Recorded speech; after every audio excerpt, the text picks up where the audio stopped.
មេរោគផ្សិតគឺកើតទៅលើស្ត្រីនិងបុរសអញ្ចឹងនៅក្នុងវីដេអូនេះអ្នកគ្រូលើកយកតែស្ត្រីមកនិយាយទេមានបងប្អូនក៏សួរថាតើមូលហេតុអ្វីដែលធ្វើឲ្យស្ត្រីងាយក្នុងការកើតមានពពួកមេរោគផ្សិតនៅក្នុងទ្វារមាសអញ្ចឹងពពួកមេរោគផ្សិតវាងាយនឹងកើតមាននៅក្នុងទ្វារមាសដោយសារតែអ្វីនៅក្នុងតំបន់ទ្វារមាសរបស់ស្ត្រីគឺមានពពួកបាក់តេរីជាច្រើនប្រភេទអញ្ចឹងអ្នកគ្រូលើកយកតែពីរប្រភេទយកមកនិយាយឯងគឺប្រភេទបាក់តេរីល្អនិងបាក់តេរីមិនល្អ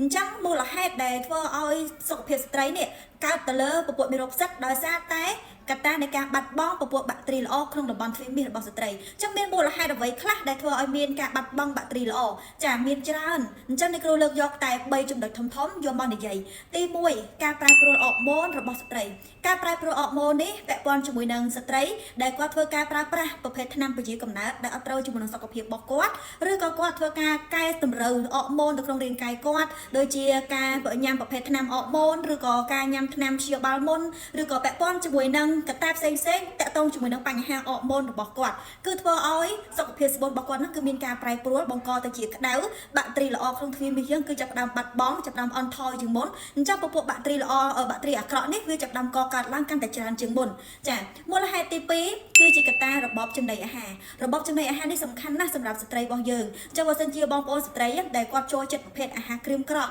អាហារផ្អាប់អាហារប្រៃអាហារហឹរប្រភេទគ្រឿងសមុទ្រឆៅឬក៏ប្រភេទសាច់ឆៅដូចជាសាច់ស្តេកអីផ្សេងៗណាដែលមិនបានធ្វើការលាងសម្អាតឬក៏ចម្អិនមិនបានត្រឹមត្រូវនោះនឹងគឺធ្វើឲ្យគាត់នឹងងាយក្នុងការកើនមានពពួកមេរោគផ្សិតនេះកាន់តែកកើតឡើងកាន់តែច្រើនទៅអញ្ចឹងកាលណាដែលមេរោគផ្សិតនេះកាន់តែច្រើនទៅវានឹងវាយប្រហារទៅលើបាក់តេរីល្អរបស់យើងនឹងគឺកាន់តែខ្សោយទៅកាន់តែបាត់បង់ដូចគ្នាដែរចាសម្រាប់មូលហេតុទី3គឺជាមូលហេតុចម្បងដែលធំមូលហេតុនេះចាពាក់ព័ន្ធជាមួយនឹងកត្តាអនាម័យកត្តាអនាម័យនឹងគ្រូលើកយកពីទី1គឺជាការឆ្លងពីបុរសតាមរយៈការរួមដំណេកចាដែលបុរសមកខាងទៀតគាត់មិនបានលាងសម្អាតតំបន់ប្រភេទរបស់គាត់នឹងឲ្យបានត្រឹមត្រូវមុនពេលដែលគាត់រួមដំណេកជាមួយនឹងស្ត្រីចា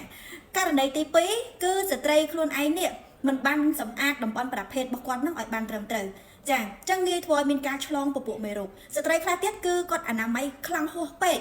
ដោយគាត់ប្រើប្រាស់ប្រភេទទឹកអនាម័យខ្លះដែលមិនត្រូវជាមួយនឹង pH ទ្វារមាសរបស់គាត់ដូច្នេះគឺធ្វើឲ្យគាត់នឹងកើនឡើងចាបាត់បង់បើថាពេលដែលគាត់លេងសម្អាតខ្លាំងពេកធ្វើឲ្យបាត់បង់ពពួកបាក់តេរីល្អនៅក្នុងទ្វារមាសរបស់យើងនេះអញ្ចឹងមេរោគអាក្រក់មេរោគផ្សិតនេះវាចាប់ដើមកកើតឡើងដែលធ្វើឲ្យស្ត្រីគឺឃើញមានចេញជាការធ្លាក់ស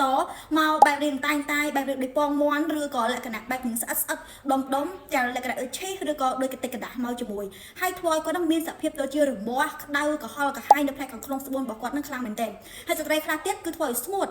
ទៅតាមជញ្ជាំងទ្វារមាសអត់មានសំណើមអត់មានទឹកលំអិលនៅជាមួយនឹងដៃគូហើយនៅជាមួយគ្នាហើយគឺមានសភាពឈឺក្តៅក្រហល់ក្រហាយខ្លាំងមែនទែនស្ត្រីខ្លះទៀតនោមមកកផ្សានោមមកកឈឺនោមមកអត់អស់ហើយធ្វើឲ្យគាត់នឹងចាប់ដើមឡើងប្រភេទពងបែកទូទៅតាមប្រភេទរបស់គាត់អញ្ចឹងគឺធ្វើឲ្យមេរោគផ្សិតនេះគឺកាន់តែមានការវិវត្តកាន់តែខ្លាំងទៅបង្កទៅជាការរលាកនៅលើទ្វារមាសរលាកនៅលើមាត់ស្បូនរបស់គាត់អញ្ចឹងនៅក្នុងកត្តាទាំងនេះបើសិនជាស្ត្រីដែលកំពុងតែប្រឈមដែលកំពុងតែកើតមានពពួកមេរោគផ្សិតនេះសូមបងប្អូនតាក់ទងមកកាន់ខាងអ្នកគ្រូដើម្បីទទួលការពិគ្រោះសុខភាពជួយបងប្អូនលម្អិតហើយផ្ដល់វិធីសាស្ត្រទៅលើការដោះស្រាយបញ្ហាបងប្អូនឲ្យត្រូវជាមួយនឹងជំងឺរបស់បងប្អូនជាក់ស្ដែងចុះបងប្អូនអាចតាក់ទងមកខាងអ្នកគ្រូតាមរយៈលេខទូរស័ព្ទនៅក្នុងនេះឬក៏តាមរយៈ Telegram ឬក៏បងប្អូនអាចឆាត comment ពាក្យថាអូខេចាអ្នកគ្រូនឹងធ្វើការតំណងទៅកាន់បងប្អូនដូចគ្នាដែរចឹងនាងខ្ញុំអ្នកគ្រូញឹកធីរ៉ាអរគុណច្រើនសូមជម្រាបលា